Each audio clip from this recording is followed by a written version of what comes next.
धन्यवाद शिवजी। नमस्कार। निर्वाचन महासंग्राम ग्राउन्ड जेरोमा तपाईलाई स्वागत छ। म ऋषि थपलिया। दर्शकवृन्द, आज हामी प्रदेश नम्बर 1 को राजधानी विराटनगरमा छौं। विराटनगरमा चुनावी सरगर्मी हत्तै बढेको छ। स्थानीय तह निर्वाचनको मिति नजिकिएसँगै दलका उम्मेदवारहरू र दलहरू चुनावी अभियानलाई तीव्रता दिएका छन् भने घर दैलो अभियान समेत गरिरहेका छन्। विराटनगरमा सत्ता गठबन्धन बनेको छ, तथापि सत्ता गठबन्धन भित्रैबाट बागी उम्मेदवारी समेत परेको छ भने प्रमुख प्रतिपक्षी नेकपा एमाले एक्लै चुनावी मैदानमा उत्रिएको छ। खास गरी शीर्ष नेताहरूको प्रभाव राख्ने यो विराटनगरमा यसपटकको चुनावी परिणामलाई पनि महत्त्वका साथ हेरिनेछ र त्यसै कारणले यहाँ चुनावी सरगर्मी बढेको छ र दलहरूले या दलका उम्मेदवारहरूले चुनावी अभियानलाई तीव्रता दिएका छन्। आज हामी विराटनगर महानगरपालिका बनाउने उम्मेदवारहरूको योजना, त्यस्तै सपना र एजेन्डाका विषयमा केन्द्रित रहेर संवाद गर्दैछौँ भने बितेका 5 वर्ष कस्तो रह्यो भनेर त्यसको समीक्षा समेत गर्दैछौँ। आज हामीसँग छलफलका लागि हुनुहुन्छ शिल्पा कार्की, उहाँ उपमेयरको उम्मेदवार हुनुहुन्छ नेकपा एमालेको तर्फबाट। स्वागत छ यहाँलाई। त्यस्तै उमेश यादव हुनुहुन्छ, उपमेयरको प्रत्याशी हुनुहुन्थ्यो, उहाँ अहिले जानुभएको छ, हामीसँग एकैछिनमा जोडिन्छु भन्नुभएको थियो। त्यस्तै हामीसँग अमरेन्द्र यादव हुनुहुन्छ, उपमेयर प्रत्याशी जसपाको तर्फबाट, उहाँ सत्ता गठबन्धनकै उम्मेदवार समेत हुनुहुन्छ। स्वागत छ यहाँलाई। त्यस्तै हामीसँग शान्तिराम भण्डारी हुनुहुन्छ, प्राध्यापक, डिग्री कलेज राजनीति शास्त्रको प्राध्यापक हुनुहुन्छ, तपाईँलाई पनि स्वागत छ। त्यस्तै हामीसँग सुयस प्याकुरेल हुनुहुन्छ, उद्योग संगठन मोरङका अध्यक्ष, स्वागत छ यहाँलाई। त्यस्तै हामीसँग विनोद ढकाल हुनुहुन्छ, केन्द्रीय सदस्य तथा निर्वाचन परिचालन समिति संयोजक हुनुहुन्छ, उहाँ विराटनगरको नेकपा एमालेको, स्वागत छ यहाँलाई। त्यस्तै हामीसँग डिक बहादुर लिम्बू हुनुहुन्छ, पार्टी सभापति हुनुहुन्छ मोरङको नेपाली काङ्ग्रेसको, स्वागत छ यहाँलाई। यहाँहरू सबैजनालाई स्वागत गरिसकेपछि म सुरु चाहिँ शिल्पा कार्कीज्यूबाटै गर्न चाहन्छु। उपमेयरमा उम्मेदवारी दिनुभएको छ नेकपा एमालेको तर्फबाट। यहाँ सत्ता गठबन्धन बनेको छ। यसअघिको मत परिणाम हेर्ने हो भने पनि विराटनगरमा नेपाली काङ्ग्रेसले जितेको थियो। यसपटकको निर्वाचनमा चाहिँ तपाईँलाई कतिको सकस छ, के आकलन गर्नुभएको छ, के एजेन्डा सहित जाँदै हुनुहुन्छ? विराटनगरमा एकातर्फ गठबन्धन छ होइन, अर्कोतर्फ नेकपा एमालेबाट म एक्लै छु। हामी जनतासँग हामीले गठबन्धन गरेर हिँडेका छौँ। विराटनगरको जनताले मलाई स्वीकारिसक्नु भएको छ होइन। म जहाँ जान्छु हरेक घर दैलोमा तपाईँको विजय सुनिश्चित छ भन्नुहुन्छ। मलाई उहाँहरू खोज्दै आउनुहुन्छ। पार्टीभन्दा माथि उठेर यसपालि विराटनगरको जनताले पार्टीभन्दा माथि उठेर हामीले को उम्मेदवार हो, व्यक्ति हेरेर हामी भोट दिन्छौँ भनेर जनता आफै मलाई खोज्दै आउनु भएको अवस्था रहेको छ। त्यही भएर मैले खासै त्यत्रो ठुलो सकस केही गर्नु परेको छैन। विराटनगर महानगरपालिका बनाउने योजना चाहिँ तपाईँसँग के छ त्यस्तो? विराटनगरवासीको खुसी नै मेरो सपना हो होइन। विराटनगरलाई एउटा सुन्दर, शान्त, धेरै ठुलो ठुलो सपना नबाँडिकन विराटनगरवासीहरूको सानो सानो बेसिक निड्सहरूलाई फुलफिल गर्दै होइन, उहाँहरू के चाहनुहुन्छ, उहाँहरूको बालबालिकाको शिक्षाको गुणस्तर, उहाँहरूको बालबालिकाको भविष्य उज्जवल होइन, विराटनगरका सामाजिक अभियन्ताहरूको आवाज सुनियोस्, विराटनगरका सांस्कृतिक अभियन्ताहरू हुनुहुन्छ उहाँलाई प्रतिनिधित्व गर्ने कोही होस्, विराटनगरका महिला दिदीबहिनीहरूलाई कसरी सशक्त बनाउने। हामी हरेक राजनीतिक दलभित्र इक्वलिजमको कुरा गर्छौँ होइन, र त्यो इक्वलिजमलाई चाहिँ नि हामीले संविधानमा मात्रै उल्लेख नगरिकन कसरी चाहिँ नि महिलाहरूलाई सेल्फ इन्डिपेन्डेन्ट बनाएर, शिक्षामा महिलाहरूलाई अगाडि बढाएर, महिलाहरूलाई आर्थिक रूपमा सशक्त बनाएर हामीले यो इक्वलिजमलाई चाहिँ त्यसरी फुलफिल गर्नुपर्छ र त्यो अभियानमा मेरो बढी जोड रहनेछ। त्यसै गरी विराटनगरमा भएका उद्योगी, व्यापारी, व्यवसायीहरू, मेरो पनि एउटा ब्याकग्राउन्ड त्यही फ्यामिलीबाट छ होइन। त्यही भएर विराटनगरको उद्योगी, व्यापारी, व्यवसायीहरूको एउटा प्रतिनिधित्व उहाँहरू सबैले फिल गर्नुहुन्छ। शिल्पा त्यो ठाउँमा छ भनेको हामी हो त्यहाँ भनेर उहाँहरूको एउटा आवाज लिएर म त्यहाँ जाँदैछु र विराटनगरलाई एउटा समृद्ध विराटनगर बनाउनको लागि के गर्नुपर्छ भनेर मसँग एउटा क्लियर म्याप छ। त्यो म्यापलाई लिएर म अघि बढिरहेको छु। त्यो क्लियर म्याप चाहिँ के छ त तपाईँसँग? त्यो भनेको विराटनगरलाई समृद्ध बनाउनलाई र मैले अघि भनिरहेको कुराहरूलाई कुन वेबाट पुरा गर्ने त भन्दाखेरि सर्वप्रथम विराटनगरको एउटा डाटा हैन। विराटनगरको जनसङ्ख्या लगायत विराटनगरका उद्योगी व्यापारी व्यवसायीहरूको एउटा डाटा, विराटनगरको बजारको एउटा डाटा, विराटनगरको हरेक क्षेत्र कहाँ डुबान बढी हुन्छ, कहाँ डुबान कम छ हैन, विराटनगरमा कहाँ बढी ट्राफिक जाम छ, विराटनगरमा हरेक वार्डको सेम रिक्वायरमेन्ट छैन, डिफ्रेन्ट वार्डको डिफ्रेन्ट रिक्वायरमेन्टहरू छ। त्यो डिफ्रेन्ट रिक्वायरमेन्टहरूलाई चाहिँ नि हामीले डाटाबाट एनालाइसिस गरेर कहाँ के गर्नुपर्छ भनेर एक्सपर्ट हायर गरेर हामीले त्यो बजेट विनियोजन गर्ने बेलामा पनि त्यसरी हेरेर विराटनगरको आवश्यकताहरू के छन् त, साना साना आवश्यकताहरू, अहिले सार्वजनिक शौचालयका कुराहरू गरौँ हैन। अहिले विराटनगरमा हुन त हिजो 6-7 वटा सार्वजनिक शौचालय थियो अरे भन्ने मात्र सुनियो, तर त्यो कहाँ छ, के छ, कस्तो अवस्थामा छ भन्ने थाहा छैन हैन। र विराटनगरमा चाहिँ सार्वजनिक शौचालयकै कुरा गरिरहँदा चाहिँ त्यो एउटा स्मार्ट सार्वजनिक शौचालय, त्यसमा पनि झन् अब फिमेल फ्रेन्डली हुनु पर्यो हैन, त्यो किसिमले त्यसलाई डेभलप गर्न सकिन्छ। विराटनगरमा भ्रष्टाचारको कुराहरू धेरै उठाउनुहुन्छ, विशेष गरेर युवाहरूले, पोलिटिकल पार्टीहरूले चाहिँ जहिले पनि भ्रष्टाचारको कुरामा उनीहरू मौन छन् भन्नुहुन्छ हैन। त्यसलाई चिर्नको लागि पनि मेरो यो उम्मेदवारी हो। भ्रष्टाचारलाई न्यूनीकरण गर्दाको लागि सिस्टमको डेभलपमेन्ट गर्नुपर्छ र त्यो सिस्टमको डेभलपमेन्ट चाहिँ नि गभर्नमेन्ट सेक्टरबाट, नगरपालिका, विराटनगरको महानगरपालिका भित्रैबाट त्यहाँ हुने हरेक लेखाजोखाहरूमा त्यसरी सिस्टम डेभलपमेन्ट गर्दै तपाईँसँग एकैछिनमा जोडिन्छु। हामीसँग उमेश यादव आइसक्नु भएको छ, स्वतन्त्र तर्फबाट उहाँले मेयर पदको प्रत्याशी हुनुहुन्छ। उहाँ, म तपाईँलाई कार्यक्रममा स्वागत गर्दै प्रश्न सोध्न चाहन्छु। विराटनगर महानगरपालिकामा स्वतन्त्र तर्फबाट मेयर पदको प्रत्याशी बन्दै गर्दाखेरि यसअघि तपाईँ जसपामा हुनुहुन्थ्यो, मनोनयनको अघिल्लो दिन जसपा परित्याग गर्नुभयो, सङ्घीय परिषद सदस्य समेत हुनुहुन्थ्यो तपाईँ जसपाको। स्वतन्त्रबाट चुनाव लड्न चाहिँ कतिको कठिन देख्नु भएको छ? यसअघि चाहिँ पार्टीमा हुनुहुन्थ्यो, पार्टीले टिकट नपाउने या नदिने भएपछि चाहिँ तपाईँ पार्टी नै दल नै त्याग गर्नुभयो। यस्तो अवस्थामा तपाईँलाई जनताले कसरी किन पत्याउने? धन्यवाद। जहाँसम्म मेरो पहिलेका पार्टी जसपाको कुरा छ, जतिखेर जसपा पार्टीले गठबन्धन गर्ने विराटनगरमा निर्णय गर्यो त्यति बेलादेखि नै हामीले, म लगायतका पार्टीका धेरै नेता तथा कार्यकर्ताहरूले विराटनगरमा गठबन्धनको आवश्यक छैन, गठबन्धन गर्नु हुँदैन भन्ने हामीले अन्तिम आवरसम्म दबाब दिँदै गऱ्यौँ। तर अन्तिम आवरसम्ममा पनि हाम्रो माग सुनवाई नभएपछि, गठबन्धनको आवश्यकता नहुँदाहुँदै गठबन्धन गर्ने निर्णयलाई परिवर्तन गर्ने अवस्था नआएपछि मैले के गरेँ भने राजनीतिक रूपमा पार्टी परित्याग गरे र स्वतन्त्र गठबन्धन गरेपछि चाहिँ आफूले टिकट पाउँदिन भन्ने पहिला नै लागेको थियो, त्यही भएर होइन? त्यस्तो होइन, गठबन्धन त भइसकेको थियो, तर गठबन्धन तोड्नुपर्छ, यहाँ गठबन्धनको आवश्यक छैन, हामी आफै सक्षम छौँ भनेर हामीले दबाब दिँदा पनि गठबन्धनलाई कन्टिन्यू राखेको अवस्थामा म राजीनामा दिएर अब चाहिँ यहाँ विराटनगरमा स्वतन्त्र भएर राजनीति गर्छु र स्वतन्त्र रूपमै म चुनाव लड्ने अठोट गरेँ। त्यो अठोट गर्दाखेरि मैले विराटनगर महानगरपालिकाका 19 वटामा गएर जनताहरूसँग बिचमा अन्तर्क्रिया गरेर अब के छ त, अब यहाँ राजनीतिक दलहरूले गठबन्धनको नाममा केही गलत निर्णयहरू गर्ने प्रयास गर्दैछन्।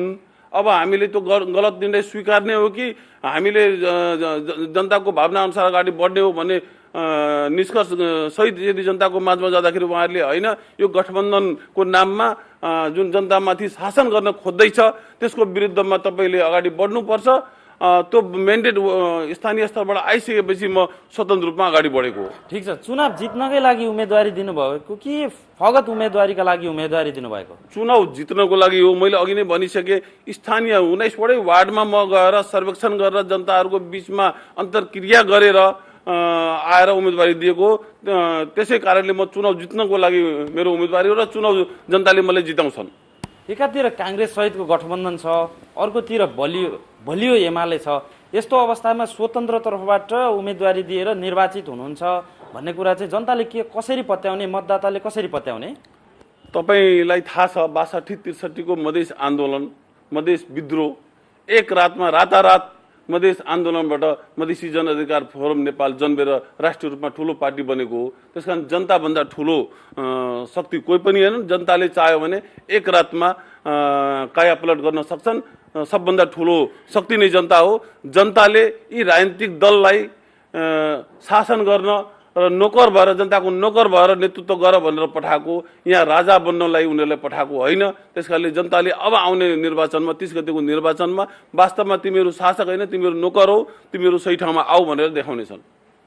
म तपाईँलाई एकैछिन रोक्दै म डिकबहादुर लिम्बूतर्फ जोडिन चाहन्छु। तपाईँ नेपाली काङ्ग्रेसको यहाँको पार्टी सभापति बन्दै गर्दाखेरि यसअघि पनि नेपाली काङ्ग्रेसले जितेको थियो। 2074 सालको स्थानीय तहको चुनावमा मेयरमा भीम पराजुलीजीले जित्नु भएको थियो। यसपटक पनि नेपाली काङ्ग्रेसलाई नै मत दिएर किन जिताउने? त्यस अवधिमा जनताले के पाए, मतदाताले के पाए यो महानगरवासीले? धन्यवाद छ। अब नेपाली काङ्ग्रेसले योभन्दा अगाडि जितेकै छ, सबैले थाहा छँदैछ। अब जनताले व्यक्तिगत रूपमा के पाए के पाएन भन्दा पनि विराटनगरको बृहत्तर विकासको लागि जे पूर्वाधारहरू निर्माण भएको छ त्यो कुरा सबैको सामुन्ने छ।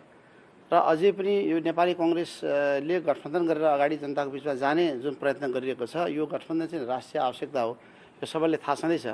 त्यसकारण विराटनगरलाई अझै समृद्ध बनाउने कुरा पनि थुप्रै छन्। जस्तो विराटनगरको खास गरी बर्सातको याममा बाढीको चाहिँ समस्या देखिन्छ। तर गठबन्धनभित्र त खटपटा छ, बागी उम्मेदवारको सकस छ। त्यहाँ आउँछु म।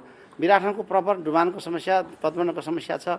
विराटनगरको चाहिँ यो सुन्दरता चाहिँ के अरे हराभरा बनाउने कुरा पनि अहिले हामीले चाहिँ परिकल्पना गरिएको अवस्था पनि छ। जस्तो यसको रिङ रोडहरूको विस्तारको कुरा छ, चाहिँ के अरे एयरपोर्टको विस्तारको कुरा छ। र विराटनगरसँग जोडिएका चाहिँ के अरे क्षेत्रहरूलाई पनि के अरे विकास गरेर चाहिँ अब अझ सुन्दर बनाउनु पर्ने पनि छ। र खास गरी विराटनगरको मानिसले के चाहिरहेछ भन्दाखेरि भौतिक पूर्वाधारको विकासहरू चाहिँ के भएका छन्, तर मानिसले गरिब मानिसले के प्राप्त गर्यो त? गरिबसँग जोडिएको सवालहरू चाहिँ अझै एड्रेस गर्नु बाँकी नै रहेछ। जस्तो बिजुलीको बिल तिर्ने कुरा, करको कुराहरूदेखि लिएर चाहिँ थुप्रै मुद्दाहरू उठेको छ। जस्तो सुकुम्बासीको कुरा पनि त्यतिकै उठेको अवस्था छ। मजदुरको समस्या पनि एड्रेस भएन भन्ने कुरा उठिरहेको छ। त्यही त एड्रेस गर्नुपर्ने ठाउँमा तपाईँहरू हुनुहुन्थ्यो अथवा चाहिँ तपाईँको पार्टीबाट निर्वाचित मेयर हुनुहुन्थ्यो, काम गर्न सक्नु भएन, फेरि पनि जनताले किन पत्याउने भन्ने प्रश्न हो मेरो। तर यो एक अवधि गर्दैमा के अरे तुरुन्तै सबै कुरा सकिने अवस्था होइन रहेछ। एउटा काम सक्दाखेरि अर्को खालको काम समस्या आइरहेको हुन्छ। त्यसकारण यो समस्या चाहिँ एकैपटकमा निराकरण हुन्छ भन्ने कुरा छैन। हरेक समयअनुसार परिस्थितिअनुसार समस्याहरू चाहिँ के अरे थपिँदै जान्छन्, नयाँ नयाँ के अरे समस्याहरू आउँछन्, त्यसलाई एड्रेस गर्दै जाने हो। र अहिले जस्तो गठबन्धनको कुरा गर्नुभएको छ, गठबन्धन राजनीतिमा अलिक विवाद हुन्छ, बागी पनि हुन्छ, त्यसलाई सहजतापूर्वक लिनुपर्छ भन्ने मलाई लाग्छ।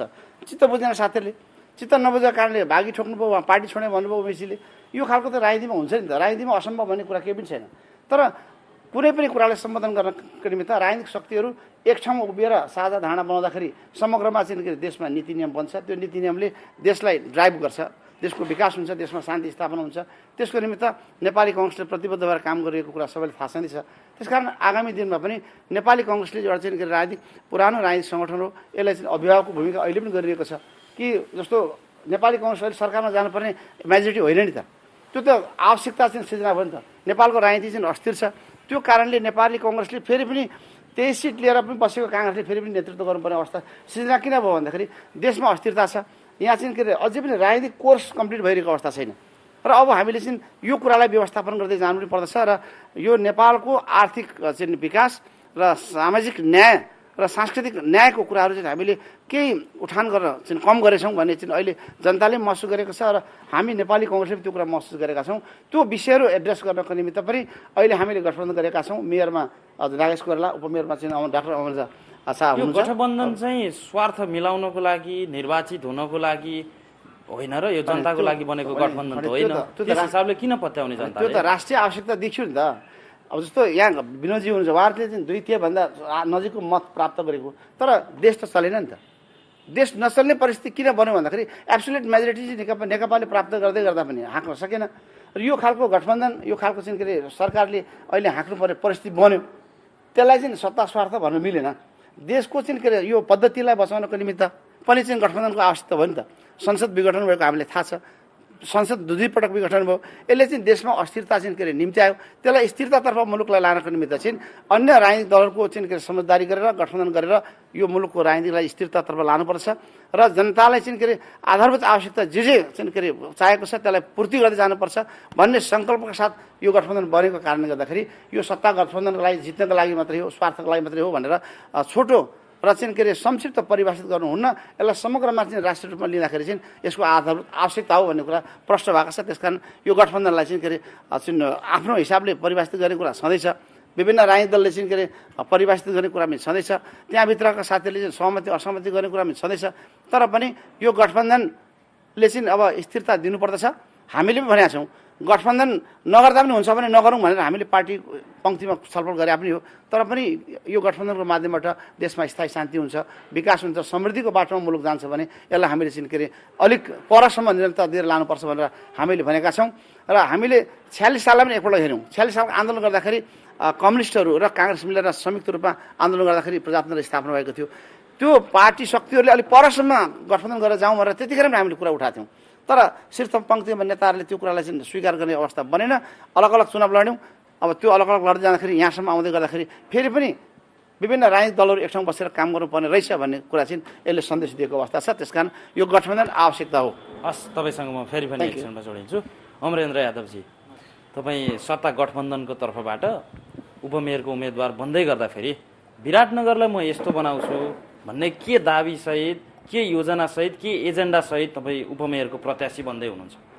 अब स्वाभाविक हो, अब म विराटनगरै जन्मेको हुर्केको र विभिन्न ठाउँको परिवेश हेर्दाखेरि विराटनगरका दुई तीन समस्याहरू छन्। विराटनगर कस्तो सहर हो भनेपछि यसको जियोग्राफीमा जानुपर्दछ। दुईटा खोलाको बिचमा बसेको व्यवस्थित सहर हो यो, तर यसलाई व्यवस्थित गर्न सकिएन। कहाँसम्म कतै माटो काटिएर बाढी छिराएको छ भनेपछि यसलाई हामीले जुन तरिकाले रिभर फ्रन्ट हाम्रो मान्य बाबुराम भट्टराईज्यूले जुन तरिकाले काठमाडौँमा रिभर साइडमा लेनहरू बनाउनु भयो, त्यही तरिकाले एउटा लेन डेभलप गरेर दुईटै खोला किनार किनार गऱ्यो भने एउटा व्यवस्थित सहर बन्दछ। जहाँ पहिले ल्यान्ड पुलिङको योजना मार्फत त्यहाँ पहिलेदेखि नै व्यवस्थित सहर बसाउने अवधारणाका साथ प्लान गरेर अगाडि बढाउनु पर्ने देखिएको छ।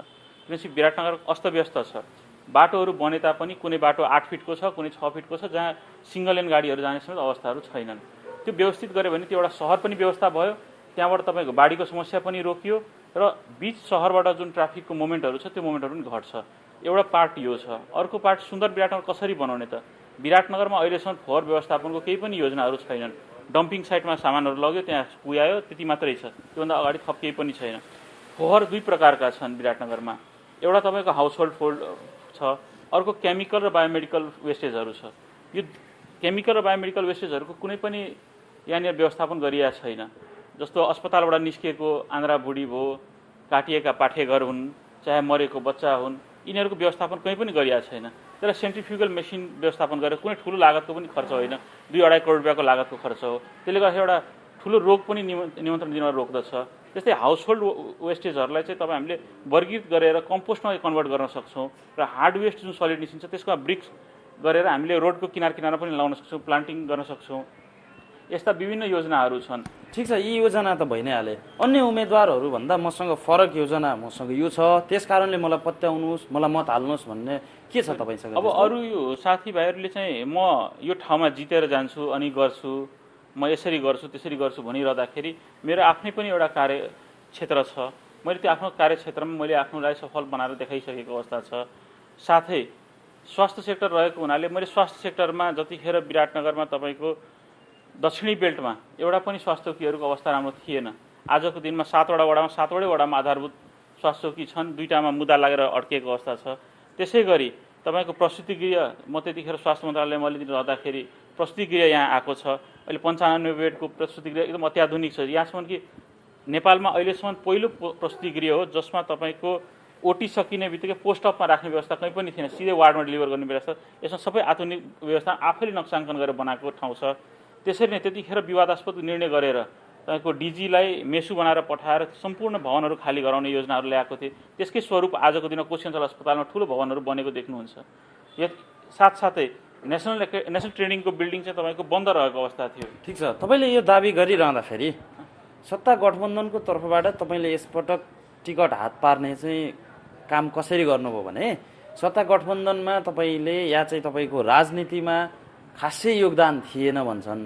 तपाईँ मात्रै फगत उपेन्द्र यादवको छोरा भएकै कारणले टिकट पाउनुभयो भन्ने प्रश्न तपाईँलाई चित्त दुख्छ होला, तर मैले सोधेँ, यसको जवाफ कसरी दिनुहुन्छ? यसको जवाब यस्तो, त्यसो तपाईँले रिसर्च चाहिँ कम गर्नुभयो होला। म राजनीतिक परिवारमा जन्मेको अवश्य हो, कहीँ न कहीँ जन्मिनु नै पर्थ्यो। बाल्यकालदेखि नै जन्मिँदाखेरि नै मैले मनमोहन अधिकारी देख्न पाएँ, साना प्रधान देख्न पाएँ। त्यो मेरो एउटा गर्वको विषय हो। त्यही राजनीति गरिरहँदाखेरि जतिखेर जुङ्गाको पहिलो रेखा आउँदै थियो म भूमिगत काल पनि बस्न बाध्य भएँ। र 2-3 वर्ष म भूमिगत बस्दाखेरि अध्यापन गर्ने मौका पनि इन्डियाको पटना साइन्स कलेजमा पढ्दै यसरी मेरो अध्यापन अगाडि बढ्यो। त्यो भूमिगत काल मेरो क्रिकेट म्याच खेल्न जहाँ गएको कारण होइन, त्यो राजनीतिक कारणले गर्दाखेरि हो। त्यसपछि म जब नेपाल पढाइ आफ्नो सकेर नेपाल आएँ, मैले युवा सङ्गठनमा बसेर काम गरेँ, एक कार्यकाल पुरै कार्यक्रम गरेँ। दोस्रो कार्यकाल मैले तपाईँको महानगरको अध्यक्ष निर्वाचित भएर आएर गरेँ।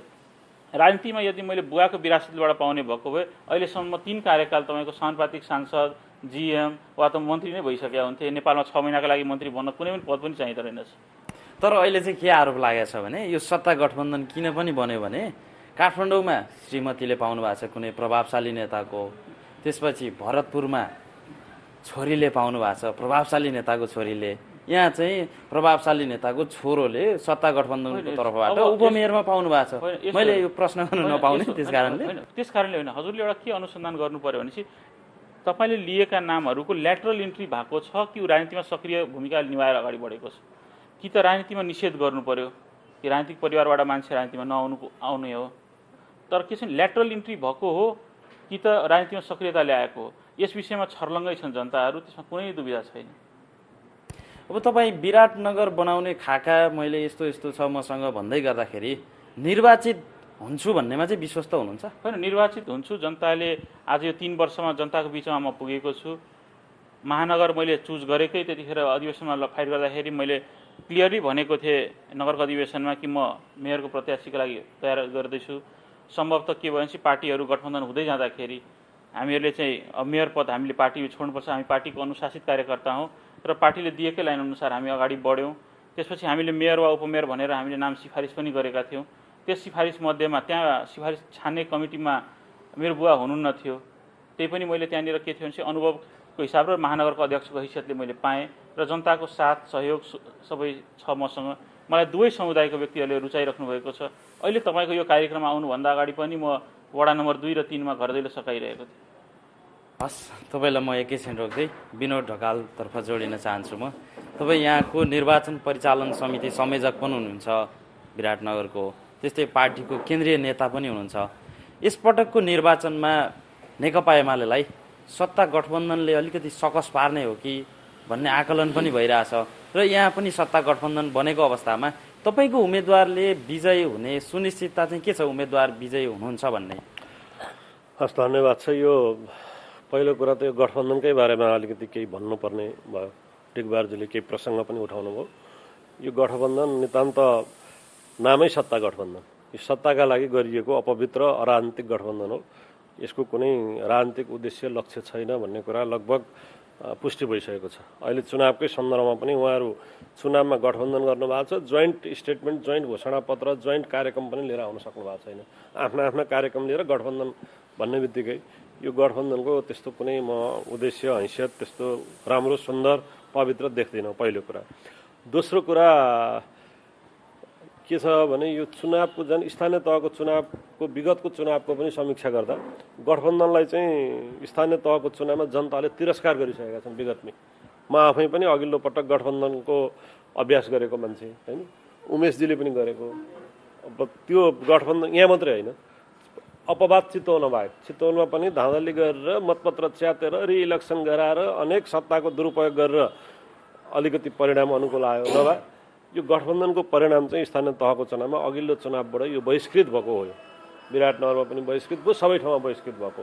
त्यो कारणले गर्दा यो गठबन्धन चाहिँ स्थानीय तहको चुनावमा जनताले मतदाताले बहिष्कार गर्छन्, यो गठबन्धनलाई मान्यता दिँदैन भन्ने कुरो प्रमाणित पुष्टि भइसकेको छ होइन। त्यो कारणले पनि यो गठबन्धनसँग डराउनु पर्ने छैन। गठबन्धनले हामीलाई थप उत्साह दिएको छ, थप हौसला दिएको छ होइन। यो कारण चाहिँ गठबन्धनकै कारणले पनि हामीले चुनाव जित्ने खालको एउटा अनुभूति, त्यो ग्यारेन्टी, त्यो वातावरण हामीले बनाएका छौँ। मेरो प्रश्न कहाँनिर हो भने विराटनगर महानगरपालिकामा यसअघि पनि काङ्ग्रेसले जितेको थियो, मतान्तरको हिसाबले पनि निकै बढी नै थियो। यसपटक सत्ता गठबन्धन बन्दै गर्दाखेरि धेरै दल मिल्दाखेरि त एक्लो एमाले त मैले त्यही भन्दैछु त पराजित होला नि त। यसमा तपाईँहरूले दुईटा एङ्गलबाट हेर्नु पर्यो। एउटा चाहिँ अहिले जनता के चाहन्छ, यो भनेको हामी कुनै त्यो विगतको जनादेश र अब अहिलेको जनादेश भनेको विगतको जनादेश खण्डित भइसक्यो, त्यो नेसनल पोलिटिक्समा पनि खण्डित भइसक्यो। स्थानीय चुनावमा पनि खण्डित भइसक्यो। हामी नयाँ जनादेशमा गइरहेका छौँ भनेपछि विगतको जनादेशको समीक्षा गरेर अब अहिलेको परिणाम के हुन्छ भन्ने विश्लेषण गर्नु त्यति सान्दर्भिक हुन्छ जस्तो लाग्दैन। अहिले चाहिँ मुलुकमा राजनीतिक परिवेश बदलेको छ, पोलिटिकल एजेन्डाहरू छन्। हामी नेकपा एमालेकै सन्दर्भमा अघि अलिकति डिगवारजीले प्रसङ्ग उठाउनु भयो, अब त्यता नजाँदा पनि हुन्थ्यो, गएपछि त बोल्नै पर्यो नि होइन। हिजो हामीले नेकपा एमाले 2/3 ल्याएको होइन, हाम्रो 121 सिट थियो। त्यतिखेर हामी गठबन्धन गरेर 2/3 नजिक पुगेका थियौँ। हाम्रो मात्रै सिङ्गल सरकार बनाउने सङ्ख्या नपुगेको कारणले माओवादीसहित हामी सरकार बनायौँ, पछि पार्टी एकता पनि गऱ्यौँ। त्यो गठबन्धन ब्रेक बोर्ड टुट्यो, त्यो कारणले हामी सरकारमा चाहिँ हाम्रो मेजोरिटी पुगेन। ठिक छ, आज बढी विराटनगर महानगरपालिका त्यो कारणले गर्दा हामी अहिले प्रतिपक्षमा छौँ र पनि अहिले पनि नेपालको युवा विगतकै जनादेशको आधारमा भन्ने हो भने हामी सबैभन्दा ठुलो पार्टीको हैसियतमा आज पनि छौँ। र यो संसद सरकार चाहिँ अवसर पाउँदा चलाउन नसकेको भन्ने प्रसङ्ग पनि यो चाहिँ डिगवारजीले आफ्नो इतिहास आफै बुझे पढे भइहाल्छ। चाहे त्यो बिपी कोइरालाको पालामा होस्, चाहे त्यो 48 को चुनावमा होस्, चाहे 56 को चुनावमा होस्, एब्सोल्युट बहुमत कङ्ग्रेसको हुँदाहुँदै उहाँहरूले पनि सरकार चलाउन नसकेका घटनाहरू हाम्रो मुलुकमा छन्। त्यसले गर्दाखेरि अहिले हाम्रो बहुमत थिएन होइन, यो बुझ्नु पर्यो पहिला, यो संसद विघटन यी लगायतको कुरामा। अब जहाँसम्म स्थानीय चुनावको सन्दर्भ छ, अहिलेका राष्ट्रिय एजेन्डा विगतमा हामीले अवसर पाउँदा यो मुलुकमा नेकपा एमाले जे गरेको छ यो सन्दर्भसँग जोडेर, विगतको सरकारले गरेका कामहरूसँग जोडिएर र पब्लिकमा अहिले एउटा जुन खालको इमेज एमालेको पक्षमा छ, लहर छ, जनताको समर्थन छ, विश्वास छ, यो आधारमा हामी चुनाव जित्छौँ। एउटा दोस्रो कुरो, हामीले एउटा यो 5 वर्षमा विराटनगरमा राजनीतिक हिसाबले, साङ्गठनिक हिसाबले साह्रै धेरै मेहनत गरेका छौँ। हामीले विराटनगरको 19वटै वाडामा टोल कमिटीहरू बनाएका छौँ र आज हजारौँ कार्यकर्ताहरू हामीले हाम्रो सङ्गठनमा सङ्गठित गरेका छौँ। हाम्रो चाहिँ चुनाव जित्ने बल त्यो पनि हो। तेस्रो कुरा के छ भने अघिल्लो पटक कङ्ग्रेसले चुनाव जित्यो, यो 5 वर्षको कङ्ग्रेसको कार्यकालको समीक्षा पनि त विराटनगरका जनताले गरेका छन्। के काम भयो त विराटनगरमा देखिने खालको काउन्टेबल काम? एडिबीको प्रोजेक्ट जुन हिजो रमेशचन्द्र पौडेलको पालामा बनेको एडिबीको प्रोजेक्टको कार्यक्रम बाहेक अरू नयाँ काम त केही भएको छैन। त्यसले गर्दा यो कुराको इभ्यालुएसन पनि विराटनगरका जनताले धेरै कामहरू थालेका छौँ हामीले।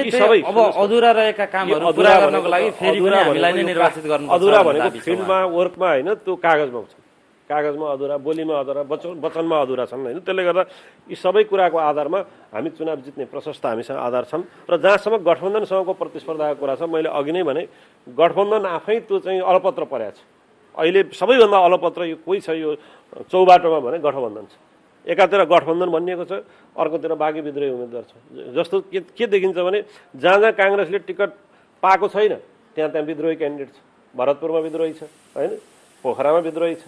जहाँ काङ्ग्रेसले टिकट पाएको छ त्यहाँ चाहिँ मेयरमै चाहिँ विद्रोही छैन भनेपछि यो गठबन्धनभित्रको अन्डरस्ट्यान्डिङ के छ यो कुरा पनि सबैको बाहिर आएको छ। त्यसले गर्दा फाइदा चाहिँ नेकपा एमाले गठबन्धनभित्रको जुन अलपत्र गठबन्धन परिरहेको अवस्था छ त्यसको फाइदा बेनिफिट पनि स्वाभाविक रूपमा हामीले लिन्छौँ नै, यसमा कुनै दुई मात्रै छैन। दोस्रो कुरो म अलिकति सक्यौँ, यो गठबन्धन चाहिँ स्थानीय तहको चुनावमा गठबन्धनको पक्षमा जनमत छैन, जनताले मत हाल्दैनन्, गठबन्धनले जित्दैन भन्ने कुरो विगतको चुनावले पनि पुष्टि गरेको छ। त्यसले गर्दा हामी सिङ्गल मेजोरिटीका साथ आफ्ना प्रोग्राम एजेन्डा कार्यक्रम सहित हाम्रा उम्मेदवारहरूलाई हामी लिएर चुनावमा गएका छौँ र हाम्रो विजय चाहिँ सुनिश्चित छ भन्ने कुरा हामी विश्वास छौँ। हस्, म फेरि पनि जोडिन्छु। म शान्तिराम भण्डारी चाहिँ हुनुहुन्छ प्राध्यापक। यहाँ विराटनगर महानगरवासीको खास चाहना के छ? यहाँ हाम्रा प्राथमिकताहरू के हुनु पर्थ्यो? हाम्रा उम्मेदवारहरूले, त्यस्तै नेताहरूले जे एजेन्डा अघि सार्नुभयो, जे बोल्नुभयो, त्यसलाई कार्यान्वयन गर्नको लागि चाहिँ कतिको चुनौती होला यहाँ? धन्यवाद। पहिलो कुरा त हाम्रो चाहिँ अहिले स्थानीय चुनावको सेरोफेरोमा हेर्दाखेरि मतदातामा त्यति धेरै उत्साह चाहिँ आएको जस्तो मैले पाएको छैन। के छ भनेदेखि राजनीतिक दलहरू अहिले पनि स्थानीय तहको चुनावमा राष्ट्रिय एजेन्डा नै बोकेर चुनावमा जाने। वास्तवमा चाहिँ स्थानीय चुनाव भनेको स्थानीय मुद्दा, स्थानीय जनताका सरकारका कुरा, आफ्नो घर दैलोको सरकारले, आफ्नो घर दैलोको चाहिँ हामीले सरकार बनायौँ, यसलाई चाहिँ सरकार बनाएका छौँ। त्यस कारणले तपाईँले चाहिँ हेर्नुभयो भने संविधानले चाहिँ संविधानको अनुसूची 9 मा चाहिँ एकल अधिकारका सूचीमा चाहिँ राखेका विषय छन्। ती विषयमा हाम्रो धारणा के हो, हामी कसरी अगाडि जान्छौँ, के गर्छौँ र स्थानीय मुद्दा के हुन्। तपाईँलाई अहिले सामान्य भन्नुहुन्छ, मैले यहाँ सतै रूपमा कुरा गरेको सुनिन्छ, तर वस्तुगत रूपमा हुने गरी भन्नुहुन्छ भने विराटनगरमा 20 वर्ष अगाडि बाढी छिर्दैन थियो। 20 वर्ष अगाडिसम्म घरमा बाढी छिर्दैन थियो, मुस्किलले कहीँ गहिरो ठाउँमा छिर्थ्यो। आज मेन बजारमै सबैतिर बाढी छिर्ने भएको छ। के कारणले भयो त्यो? त्यसको चाहिँ रोकथामको उपाय के भनेर स्थानीय मान्छेले जस्तो भन्नुहोस् विराटनगरको हाटखोलाबाट चाहिँ पानी छिर्दैन थियो कहिले, धेरै वर्ष पहिले एकचोटि छिरेको थियो, अहिले सालै पछि बाढी छिर्छ। यही अहिले अघिल्लो स्थानीय चुनावपछि 2 चोटि चाहिँ विराटनगर डुबान भयो। कहिले सिङ्गा खोला चाहिँ पछ्याएको थिएन, केसेलिया खोला कहिले घरभित्र आएको थिएन, यहाँ आयो। के कारणले आयो भनेको के हो भने तपाईँले चाहिँ पपुलिस्ट कुरा चाहिँ आउने, सुकुम्बासी समस्या भनेको छ, खोला किनारमा लगेर मान्छे बस्ती बसाएको छ, अनि त्यसपछि निकासका नाउँमा चाहिँ हुँदै नहुने, त्यो गर्नै नहुने चाहिँ होचा खालका चाहिँ पुल हालिदिएको छ, त्यसपछि बाढीमा बगेर आएको चिज त्यहीँ रोकिन्छ, त्यसबाट घर बस्तीभरि पानी बसाएको छ। हामीसँग त्यसको खोइ। त त्यस कारणले यो राजनीतिक दलहरूले राष्ट्रिय एजेन्डा मात्रै होइन, यहाँको वस्तुगत एजेन्डाहरू बोकेर आउनु पर्यो पहिलो कुरा। त्यो आएर मान्छेका कमसेकम आफ्ना घरभित्रका एजेन्डाहरू चाहिँ नै आएको हुनुपर्ने। स्थानीय तहको चुनावमा त्यो देखिया छैन। र अर्को कुरा चाहिँ अब मैले यो भन्नै पर्छ, यो वास्तवमा राजनीतिक दलहरूले स्थानीय तहको चुनावमा पनि चाहिँ गठबन्धन गर्ने कारणले के भएको छ भने महिला चाहिँ जुन सहभागिता हो त्यसलाई सट्टै कटेल गर्यो, काट्यो। अब किन भन्दाखेरि तपाईँले चाहिँ संवैधानिक व्यवस्था कमसेकम एउटा कन्सन्सनेस के बन्नु पर्थ्यो भने के अरे महिला सहभागिता चाहिँ सुनिश्चित हामी गर्छौँ है, गठबन्धन गरे पनि हामी महिला सहभागिता सुनिश्चित गर्छौँ भन्ने खालको कुरा चाहिँ आउनु पर्थ्यो। त्यो चाहिँ अब किताबमा मात्रै रह्यो, संविधानको रुल बुक भन्छौँ हामी, किताबमा मात्रै रहने भयो। त्यसले गर्दाखेरि यी सरोकारका जुन जसलाई चाहिँ हामी इक्विटी हो, त्यो इक्विटेबल जस्टिस दिनलाई ल्याएको कुरा हो। इक्विटीको कुरा गरेर पोजिटिभ डिस्क्रिमिनेसन गरेर महिलालाई भनेर लिएर आएको थियौँ, त्यसलाई कसरी बाइपास गर्ने भन्ने जस्ता कुरा चाहिँ भए। अहिले बिस्तारै चाहिँ नै हामी कता गयौँ भनेदेखि त्यो महिला सहभागिता भनेको चाहिँ टेक्निकल कुरा मात्रै हो भन्नेतिर चाहिँ गयौँ। त्यस कारणले मान्छेका सरोकारका कुराहरू र पुग्नै नसक्ने, गर्नै नमिल्ने, आफ्नो अधिकार क्षेत्रमै नहुने कुराहरूका आश्वासन बाँडे पनि पाइएको छ। तपाईँलाई चाहिँ बिजुलीको बिल यहाँ चाहिने गर्छु भन्ने कुरा नगरपालिकाहरूले अहिलेसम्म स्थानीय तहले सडक बत्तीको पैसा तिरेको छैन भनेर मुद्दा चलिरहेका छन्, विवाद भइरहेको छ। अनि तपाईँ बिजुली फ्रीमा बाँड्छु यो भने के? यो यस्ता कुराहरूले चाहिँ मान्छे तत्काल चाहिने चुनावको मुखमा जनतालाई चाहिँ ललिपप बाँडे जस्तो नचाहिँदो कुरा भनिदिने, भोलि त पुरा हुनै नसक्ने यो देखियो। त्यस कारणले सरकारका कुरामा जानु यो पटकको निर्वाचनमा चाहिँ मतदाताहरूले कस्ता उम्मेदवारलाई निर्वाचित गराउनु भयो भने यो समस्याबाट समाधान हुन्छ त? त्यस कारणले यी एजेन्डाहरू बोकेका र तिनीहरूमा बोकेका छैनन् भने त्यसमा बोक्न प्रतिबद्ध बनाएर मतदाताहरूको शिक्षा, सबभन्दा अहिले निर्वाचन आयोगको पनि गल्ती छ। निर्वाचन आयोगले मतदाता शिक्षा यसपालि चलाएकै छैन। त्यो रेडियोमा भोट दिन जाउँ भनेर मात्रै हुनेवाला छैन। अघिल्लोचोटि यहीँ हुनुहुन्छ मेरा दुईतिर बस्नुभएका मेरा मित्रहरू हुनुहुन्छ, उमेशजीका कति हजार भोट क्यान्सल भएको छन्, विनोदजीका कति हजार भोट चाहिँ यहाँ काङ्ग्रेसले जितेको भन्नुभयो नि, नेपाली काङ्ग्रेसले जितेको त विनोदजीको सबै भोट सदर भएको भए उहाँकोमा परेको प्रोपरली भोट हाले भए उहाँले जित्नुहुन्थ्यो, दोस्रो चाहिँ उमेशजी हुनुहुन्थ्यो उहाँको प्रोपरली भोट परे भएदेखि। यो अवस्था भनेको त मतदाता शिक्षामा कसैको केही नै छैन। राजनीतिक दलहरूले गएर अहिले त झन् स्वतन्त्र उम्मेदवार, त्यसपछि गठबन्धन छ, त्यो लेम्यान जो चाहिँ साक्षरता भएको छैन, राम्रोसँगले जान्दैन, त्यसले त्यो राजनीतिक गठबन्धनको भोट कसरी हाल्ने। अब भनौँ न उमेशजीको एउटा चिन्ह छ, मानिलिउँ निर्वाचन आयोगले के गर्यो भने सबै स्वतन्त्रको एउटै चिन्ह बनाएको छ, उमेशजीलाई मन पराउनेले अब सबै तिनीहरूलाई हाल्ने, उसले चुवास गरेर कसरी हाल्छ? सजिलो त्यही चाहिँ एउटै लाइनमा छ होइन। त्यस कारणले यो चाहिँ यो यस्तातिर पनि निर्वाचन आयोगको पनि छैन। राजनीतिक दलहरूले पनि आफ्नो भोट माग्ने बाहेक भोट यसरी हाल्ने भन्नेमा छैन। त्यस कारणले सबभन्दा मुख्य कन्सर्न नागरिकको कन्सर्न भनेको भोट कसरी दिने र आफ्ना एजेन्डा कसले बोकेसँग छुट्याउन सक्ने अवस्था छैन जस्तो मलाई लाग्छ। हस्, तपाईँसँग एकैछिनमा म जोडिन्छु। म उद्योग सङ्गठन मोरङका अध्यक्ष सुयस प्याकुरेलतर्फ जोडिन चाहन्छु। विराटनगर महानगरपालिका पहिलादेखि नै यो चाहिँ औद्योगिक हबका रूपमा लिइन्थ्यो। अहिले चाहिँ उद्योगहरूको विकास हुनुभन्दा, वृद्धि हुनुभन्दा घट्दै गएको जस्तो देखिन्छ। यसमा चाहिँ विशेष गरी अहिलेका उम्मेदवारहरूले के कस्ता कुराहरूमा प्राथमिकता दिनु पर्ला यसलाई स्तर उन्नति गर्नको लागि, वृद्धि गर्नको लागि? धन्यवाद। विराटनगर औद्योगिक नगर भएको र मेयरका प्रत्याशीज्यूहरू र सबैलाई एक्चुअली विराटनगरमा विकास गर्न एउटा सहज अवस्था पनि हो, यहाँको इकोनोमिक डेभलपमेन्ट गर्नको लागि एउटा अपर्च्युनिटी पनि हो। तर त्यसलाई क्यास इन गर्न कसैले पनि सकेन अहिलेसम्म। त्यसै कारण पहिलो औद्योगिक नगरी अहिले खस्किएर 2 नम्बर 3 नम्बरमा गइसकेका छौँ।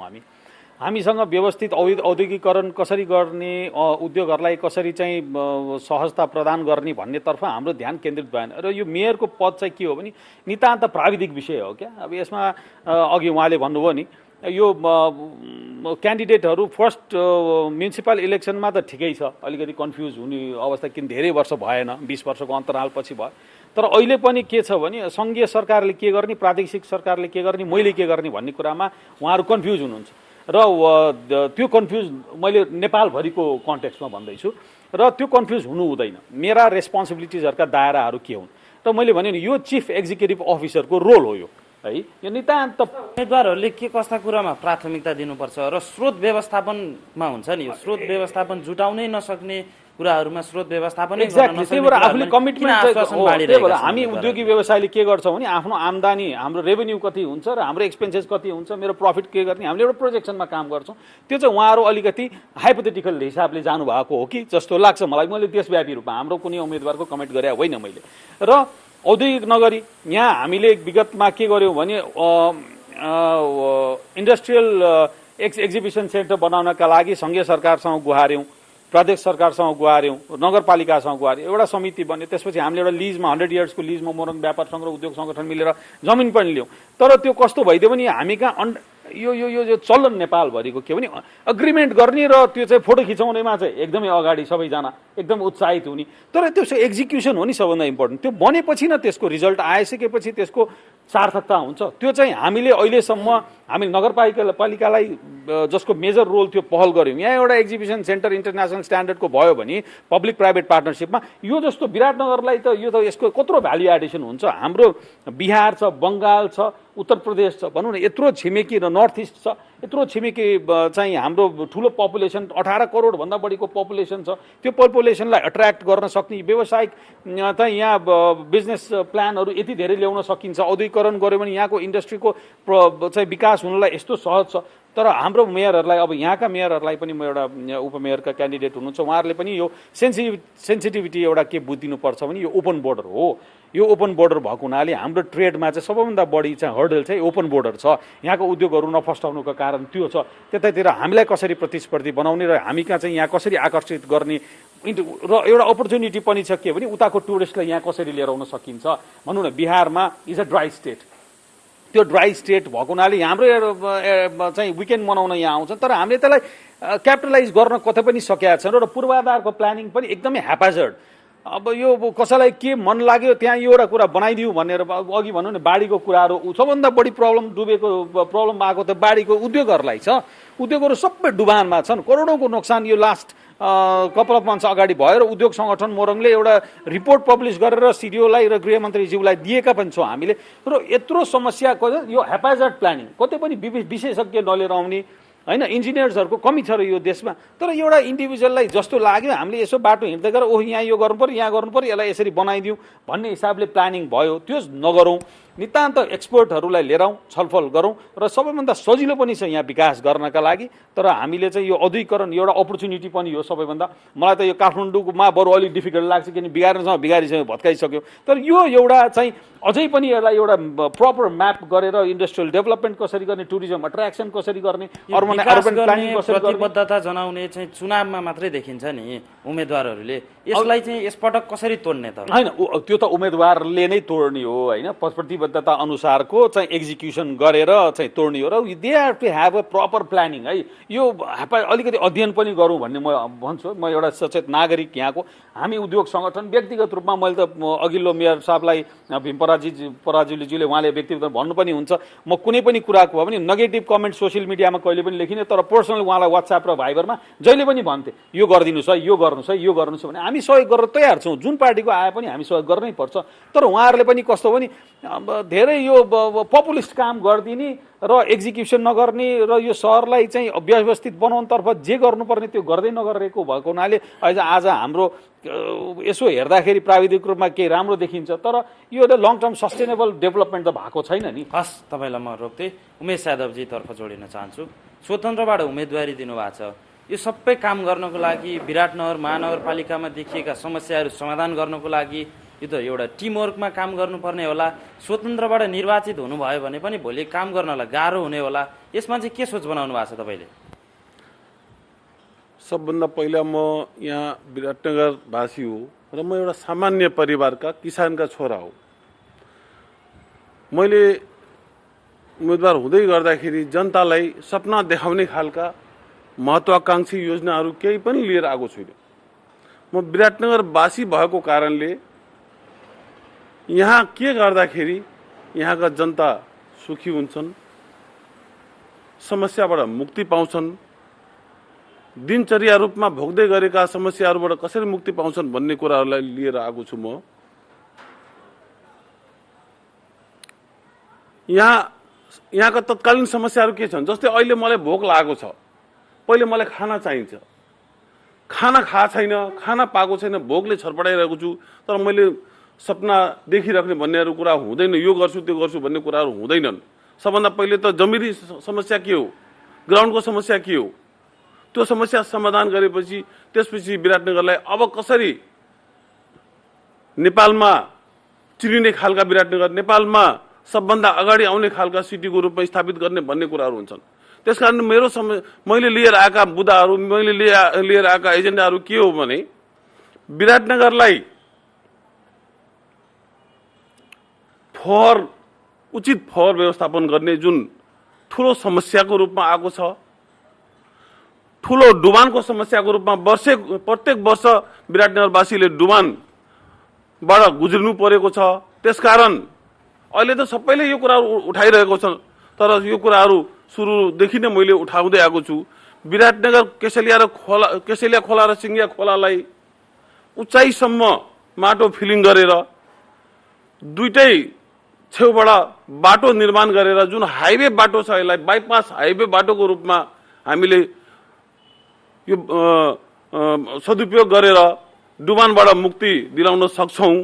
त्यस्तै स्वास्थ्यको समस्या छ, प्रत्येक वार्डमा स्वास्थ्य चौकी निर्माण गरेर जनताको घर घरसम्म स्वास्थ्य उपचार गराउने र निशुल्क निमुखा जनताहरूलाई निशुल्क उपचार गराउने योजनाहरू मेरो हो। स्वास्थ्य शिक्षा क्षेत्रमा धनी र गरिबको बीचमा, सरकारी स्कुल र बोर्डिङ स्कुलको बीचमा जुन दूरी छ, यो दूरीलाई अन्त्य गरेर समावेशी शिक्षा नीति अपनाउने भन्ने मेरो योजना रहेको छ। भने विराटनगरमा ट्राफिकको ठुलो समस्या छ। तपाईँ जानुहोस्, निशुल्क नगरपालिकाभित्र निशुल्क पार्किङ छैन र पार्किङ गरे पनि त्यसले झन् ट्राफिक जाम बढाएको छ। मेन बाटैमा पार्किङ गरेको छ, सशुल्क पार्किङ। त्यसकारण पार्किङका समस्याहरू समाधान गर्नुपर्ने छ। म आउँदैछु, त्यतातिर पनि आउँला म आउँला। अनि सबभन्दा ठुलो विराटनगरलाई पहिचान दिलाउने भनेको विराट दरबार हो। विराटनगरमा केही पनि त्यस्ता देखिने खालका, चिन्ने खालका, विराटनगर बाहिरबाट आएर मान्छेहरूले विराटनगरमा के छन् भन्ने खालका केही पनि छैनन्। तर विराट दरबार भन्ने धार्मिक स्थल भनेको विराटनगरमा छन्। यो संसारले चिनेका छन्, संसारलाई थाहा छन्। त्यसकारण विराट दरबारलाई संरक्षण गरेर त्यसका पूर्वाधारहरू तयार पारेर विराटनगरलाई ठुलो मात्रामा पर्यटक स्थलको रूपमा हामीले यहाँ विराट दरबार निर्माण गरेर यहाँ वार्षिक रूपमा लाखौं पर्यटकहरू भित्राउने योजनाहरू मेरो महत्वाकांक्षी योजना भनेको त्यही हो। तर त्यो गर्ने खालका योजना हो। त्यति मात्रै हामीले गर्यौँ भने विराटनगरलाई ठुलो फड्को मार्न सक्छौँ। र तपाईँलाई थाहा होला, विराटनगरमा कोही मान्छे बिरामी लिएर आउँछन्, झापाबाट आउलान्, सप्तरीबाट आउलान्, यही गाउँबाट आउलान्, हस्पिटलमा गएर बस्छन्। तर बिहान उठेर जाँदाखेरि उसले शौचालयको व्यवस्था, राम्रा खालका शौचालयको व्यवस्था छैनन् र स्नान गृह छैनन्। लुगा फेर्नु पर्यो भने कि त ऊ होटलमा जानुपर्छ पैसा तिरेर, त गरिब निमुखा जनताहरूलाई सार्वजनिक रूपमा स्नान घरको निर्माण गर्ने खालका समस्या। र यो भनेको मान्छेलाई आवश्यक पर्ने समस्याहरू। यी समस्याहरूबाट जब विराटनगरवासीलाई मुक्त दिलाएपछि त्यसपछि हामीले दिगो खालका विराटनगरलाई अब चिनाउने खालका। तपाईँलाई धन्यवाद। म शिल्पा कार्कीज्यूतर्फ जोडिन चाहन्छु। तपाईँ उपमेयरमा उम्मेदवारी दिनुभएको छ। विराटनगर बनाउने यसरी बनाउँछु भनेर अघि दाबी पनि गर्नुभयो, औद्योगिक ब्याकग्राउन्ड पनि भन्नुभयो। तर जसरी औद्योगिक नगरीका रूपमा विराटनगरलाई बुझिन्थ्यो, चिनिन्थ्यो, तर अहिले खस्किएर चाहिँ अन्यभन्दा पनि कम भइसकेको छ, पछि पर्दै गएको छ। यसलाई माथि उकास्ने चाहिँ तपाईँसँग के छ त्यस्तो एजेन्डा? धन्यवाद। हिजो विराटनगर एउटा औद्योगिक क्षेत्रको रूपमा परिचित थियो र त्यो बेला विराटनगर धेरै अगाडि थियो। कुनै बेला एकचोटि नेपाल टाइम्सले पनि लेखेको थियो, what Biratnagar thinks today rest Nepal thinks tomorrow भनेर, होइन। र विराटनगरमा विभिन्न दलले आउनुभयो, चलाउनु भयो। उहाँहरूको खासै ध्यान राजनैतिक दलतर्फ मात्रै रह्यो र यो स्थानीय तहमा महानगरपालिकामा आफ्नो कार्यकर्तालाई भर्ती गराउने थलो बनाउनु भयो। आफ्नो कार्यकर्ताहरूको पालन पोषणमा मात्रै उहाँहरूको बढी ध्यान केन्द्रित रह्यो। तर उहाँहरूले के बिर्सिनु भयो भने जे छ विराटनगर, हैन। विराटनगरको आइडेन्टिटी जे छ त्यो भनेको उद्योगी व्यापारी व्यवसायी हो। आज विराटनगरमा कुनै पनि समस्या आइपरोस् हैन, चाहे त्यो हिजो कोभिडको समयमा होस्, चाहे त्यो बाढी डुबानको बेलामा होस्, विराटनगरको उद्योगी व्यापारी व्यवसायी आफू आबद्ध भएको कुनै सङ्घ संस्थाको थ्रुबाट जहिले पनि सेवा गर्नको लागि अग्रपन्थीमा हुनुहुन्थ्यो हैन। हामीले देखेका छौँ र हामीले त्यो भोगेका पनि छौँ। हामीले राजनीतिक दललाई भन्दा पनि हामीले उहाँहरूलाई भन्नुपर्ने अवस्था क्रिएट भएको थियो कि हिजो त्यो कोभिडको टाइममा होस् या बाढीको टाइममा होस्, र यसलाई एकदमै अन्डर एस्टिमेट गरेर हिजोको दलहरूले हिँडेको अवस्था थियो। त्यही भएर दिनदिनै विराटनगर खस्किएको अवस्था छ। र म उपमेयर भइरहँदाखेरि मैले धेरै ठुलो म यो गर्छु त्यो गर्छु भन्न मिल्दैन, किनभने संविधानमा एउटा उपमेयरले गर्नुपर्ने काम कर्तव्य जिम्मेवारी तोकिएको छ हैन। र मैले बोल्दाखेरि मैले मेरो काम कर्तव्य जिम्मेवारीमा टेकेर बोल्नुपर्छ। बोलिरहँदाखेरि मैले आफ्नो ठाउँबाट सक्ने भनेको विभिन्न एनजिओ आइएनजिओहरूसँग समन्वय गरेर साना लघु उद्यमहरूलाई प्रमोट गर्ने, महिलाहरूलाई सेल्फ डिपेन्डेन्ट बनाउने र हाम्रो कार्ययोजना कार्यपत्र तपाईँ हेर्नुहोस्, त्यसमा एकदमै विराटनगरलाई कसरी एउटा औद्योगिक क्षेत्र फेरि जेनेरेट गर्न सकिन्छ, यसलाई एउटा प्रदर्शनी औद्योगिक प्रदर्शनी बनाउने, विराटनगरलाई चाहिँ एउटा औद्योगिक हबको रूपमा एउटा भिलेज क्रिएट गर्ने हैन। त्यसको लागि उद्योगमा पनि डिफ्रेन्ट सेक्टरहरू छ हैन। त्यो डिफ्रेन्ट सेक्टरहरूलाई एकै ठाउँमा हैन, लाइक ट्रान्सपोर्टलाई एक ठाउँमा अनि अरू साना लघु उद्यमीहरूलाई महिलाहरूलाई प्रमोट गर्ने कुरामा त्यसको लागि एउटा अलग्गै भिलेज बनाएर त्यसरी हामीले हाम्रो कार्ययोजना बनाएका छौँ। हस्, तपाईँको चाहिँ कार्ययोजना के छ त? विशेष गरी तपाईँको फोकस चाहिँ केमा रहनेछ? होइन, विशेष फोकस के छ भनेपछि हजुरको एउटा त व्यवस्थित सहर अगाडि बढाउने, त्यसपछि तपाईँको के छ भनेपछि अब उपमेयरमा नोमिनेसन दिइसकेपछि यहाँ विभिन्न उपभोक्ता समितिहरूको मार्फत कहाँनिर रेगुलेसनहरू मोनिटर गर्ने, जनताले पाएका सुविधाहरूमा कहाँ त्रुटि भइरहेको छ, कहाँ उनीहरू ठगिरहेका छन्, त्यो रेगुलेसन सहित शिक्षाको चिजमा चाहिँ के छ सिटिबिटीसँग संलग्न भएर यहाँ चाहिँ प्राविधिक शिक्षाहरू अगाडि बढाउने, महिला मैत्री शिक्षाहरू पनि अगाडि बढाउने। आजको दिनमा के छ ट्रेडिसनल पढाइहरू बढी भइरहेछन् विराटनगरमा। जस्तो डिग्री क्याम्पसमा पोस्टेड उहाँ प्राध्यापक सर आउनु नै भएको छ, त्यहाँ विद्यार्थीको सङ्ख्याभन्दा प्राध्यापकको सङ्ख्या बढी छ, किनभने हामी ट्रेडिसनल पढाइतिर बढी फोकस छौँ। अब अहिलेको युगमा नयाँ जेनेरेसनहरू आइरहेछ, नयाँ पढाइहरूको इन्ट्रीहरू भइरहेछ, त्यतातिर फोकस गराउने लगायतका छन्। र व्यवस्थित सहर जतिखेर बनिसकेपछि बाढीको समस्या र तपाईँको शिक्षालयको समस्या त्यहाँबाट एड्रेस हुन्छ। स्वास्थ्यको चिजमा चाहिँ धेरै हदसम्म यो कोशी अञ्चलको जुन बिल्डिङ तयार भइसकेपछि त्यहाँनिर त्यति खासै ठुलो असरहरू चाहिँ रहँदैनन्, किनभने यहाँ छेउमा 2टा मेडिकल कलेजहरू यथावत छन्। अब रह्यो औद्योगिक हिसाबले र विराटनगरलाई आर्थिक रूपले कसरी बढाउने उपायहरू छन्। जस्तो हामीले हामीले आफ्नो प्रतिबद्धता पत्रमा हामीले संयुक्त रूपमा त्यो स्पष्ट राखेको पनि छौँ, उहाँ विनोद सरलाई जानकारी नहोला। के छ भने राजवंशी थारूहरूको कल्चरलहरू संस्कृतिहरू हराएका छन्, उसको लागि एउटा मार्केटको सृजना गर्ने, त्यहाँबाट लघु उद्योगको सामानहरू त्यहाँबाट प्रदर्शन गर्ने, बिक्री केन्द्र गर्ने, उनीहरूको आफ्नो परिकारहरू खाने उत्पादन गर्ने त्यो ठाउँहरू जस्तो त्यो टुरिस्ट स्पट जस्तो बनाउने हामीले विराटनगर 3वटा गर्ने कुराहरू राखेका छौँ। टोयलेट सुलभ शौचालयको कुराहरू जसरी आइरहेछन्, म एउटा संस्थामा आबद्ध छु, बुद्ध मिलन वाचनालयले भनेछ विराटनगरमा रहेको सम्पूर्ण सार्वजनिक शौचालय हेर्नु होला र हजुरलाई मौका हामीले हाटखोला चौकमा त्यो शौचालय हामीले निर्माण गरेका छौँ। त्यसमा व्यक्तिगत रूपमा मेरो पनि पैसा र हाम्रो पनि योजना लागेको छ।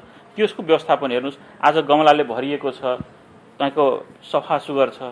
यो त्यही जुन हामीले जितेर आउँछौँ र यो गर्छौँ भन्दाखेरि त्यसको डेमो हामीले पहिलेदेखि दिइरहेछौँ, जनताले त्यो सुख अनुभूति गरिरहेका छन्।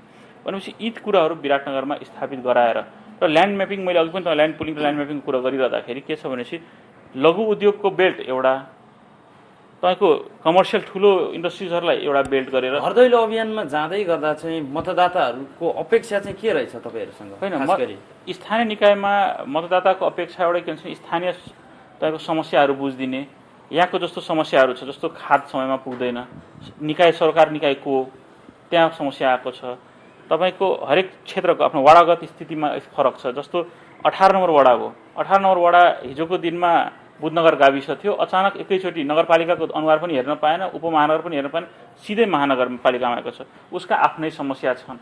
मै बस्ने वडाको आफ्नै समस्या थियो, हिजो खोलासम्म जानलाई कुनै पनि बाटोहरू थिएन, अहिले ग्राभलहरू भएका छन्, पछि विकसित हुँदै जान्छन्।